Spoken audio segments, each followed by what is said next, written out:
Hello, all my wonderful students. I know, that was pretty funny. All right, where did we leave off yesterday? Always consult the manufacturer. Always consult the manufacturers. This was on break-in. Break-in, thank you. Did I do after break-in? No. No, okay, so we left off with right up to break-in. That was what line item was that? We did A, B, and then... A, B, now we are in C. So we talked about break-in. So we're talking about, for those of you just joining us at home, all right, we're talking about selection of oils, and we did during break-in. And Lycoming and Continental both recommend what? For break-ins, mineral oil. Straight mineral oil, unless what? It's a turbo. Lycoming's turbocharged, or it's pretty much Lycoming's issues. 79 series. The 7.6 series engines, like the 0320H2AD. All right, so we did that. So we're going to run it about 25 hours on the straight mineral oil, and then we get to after break-in. So, a new device is detected. What do you know? Okay, C. So after break-in.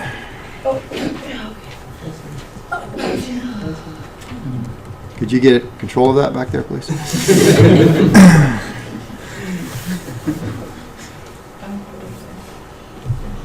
Okay, I see. Let's see the first consideration.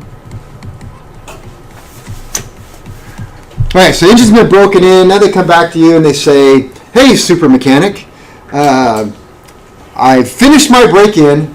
Now, what oil do I need?" And you are going to have to figure this out. So first consideration is type of engine. And I don't mean turbine versus piston, because that would be a little too obvious. So opposed engines.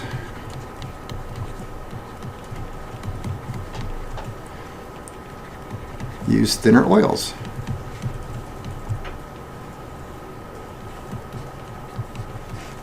Then radial engines. So if it's a radial, you know you're going to go with something much thicker. And if it's an opposed engine, you know you're going to go with something a little bit thinner than that. Second consideration, what do you think that's going to be? Climate. Very good. Climate.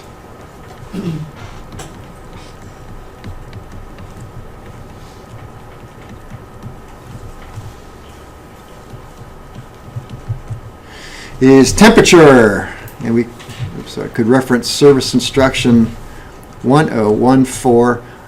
Well, Mike is the one I have. Or as they say in the videos,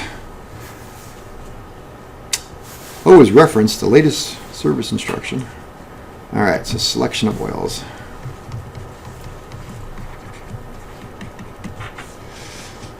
And I'll make a little chart for you. So all temp. And oops, we'll do temps. We'll do straight mineral.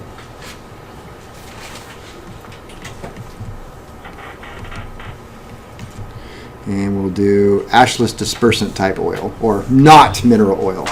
So we'll move this down here, all temps. So if you're not worried about the temperature, what kind of straight mineral? None applicable. So for any temp, we can do 15W50, which is what kind of oil? Multi-viscosity. It's a multi-viscosity, very good, and because it's got the two numbers. And is that semi-synthetic or mineral-based? That is semi-synthetic. Who makes that one? Aeroshell. Or 20W50. And who makes that? Phillips. And what kind of oil is that? Semi-synthetic. Oh wait, no, it's a pure mineral. Straight, it's a mineral base. So it's not semi-synthetic. All right, above 80 degrees, do it in Fahrenheit. Straight mineral, recommend 120 or W120, which seems pretty heavyweight here to me.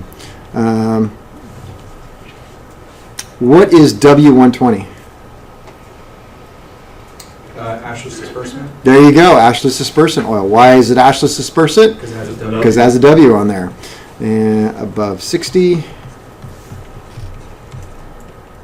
And I believe this is all out of Service Instruction 1014 Mike. 100 W80 or W100. 30 to 90 degrees Fahrenheit. 80 or W80. So now we're getting a little more precise. 0 to 70. Want to take a guess what that's going to be? 65, yep. So W65, W80, 20W40, which I don't know who makes that one. I've also got 0 to 90. I've got 20W50, who I don't know who makes that in a straight mineral. 20W50, who makes that one over here? Yep, 15W50. And below, here you go, Hannah. 10 degrees Fahrenheit. That doesn't really happen, does it? Is that 20W50 the same one? Same thing, yeah.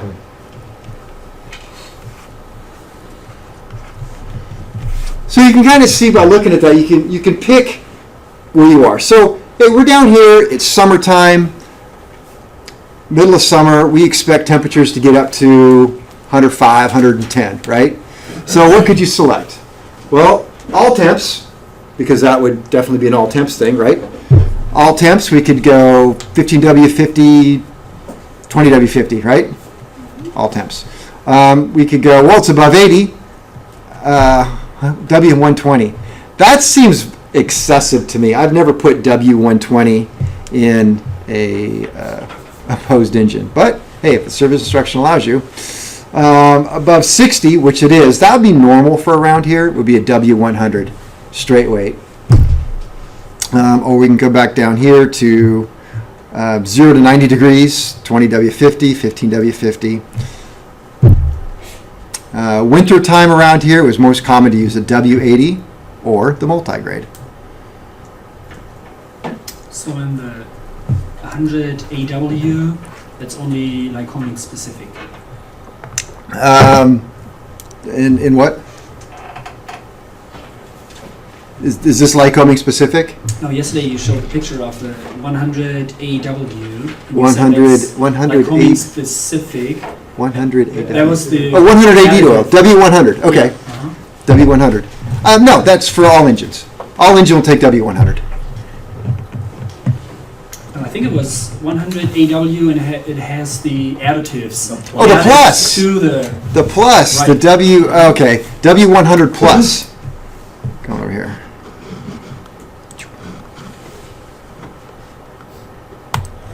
This stuff, right? Yeah, but look, the Victory says 100 AW. Oh, that's what you're talking about. Okay, there, I got it.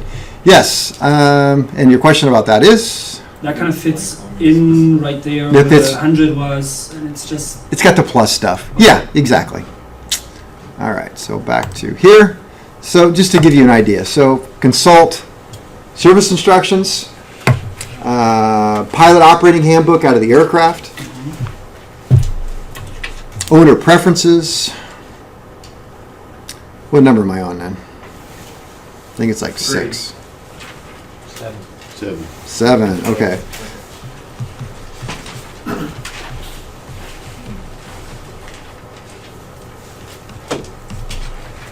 I should also say with selection of oils, we can also add in the history of the engine. If it's a high time motor, it's starting to wear a little bit more, maybe burning a lot more oil, and the customers say, I'd rather use a little bit, go on the heavier side of things. So, all right, oil change intervals. And you would want heavier because The clearances are getting bigger inside of the engine, and so you want that thicker oil to fill up those cavities. Bigger ball bearings, right?